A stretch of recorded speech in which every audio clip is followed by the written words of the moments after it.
ఏదైనా చెట్టు చిన్న విత్తనం భూమిలో పడతానే ఎన్నో ఆటుపోట్లకు తను పైకి ఎదగడానికి ఎన్నో రాళ్ళు ఉంటాయి, అడ్డొచ్చే మొక్కలు ఉంటాయి, అడ్డొచ్చే బండ పొరలు ఉంటాయి.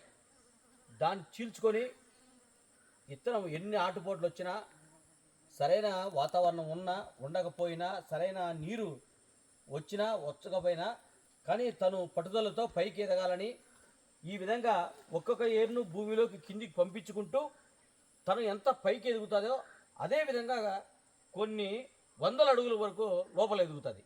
లోపల దిగి తన స్ట్రెంత్ను పెంచుకుంటూ పైకి వస్తుంది.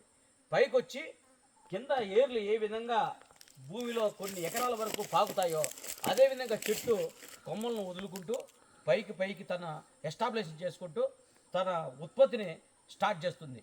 ఈ విధంగా ఒక చెట్టు వందల ఏళ్ళ వరకు తన ఉత్పత్తిని పెంచుకోవడానికి దోహదపడుతుంది.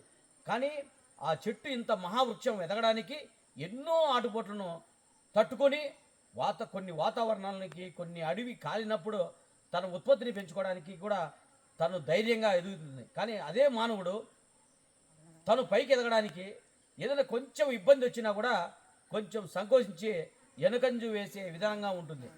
ఏ విధంగా చెట్టు కిందికి నుంచి పై వరకు ఎదుగుతుందో అదేవిధంగా ప్రతి ఒక్క మానవుడు కష్టపడి పైకి ఎదిగితే తను దేశానికే కాదు ప్రపంచానికి కూడా చాటి చెప్పగలే మనిషి, తన తోటి మనుషులకు ధైర్యంగా నిలబడే వ్యక్తి అవుతాడని చెప్పడానికి ఇది ఉదాహరణ.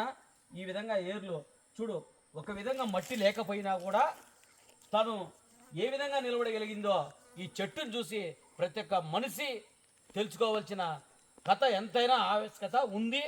దీన్ని చూసుకొనే మనం పైకి ఎదగచ్చని నా మనోభావన, నా విధానం.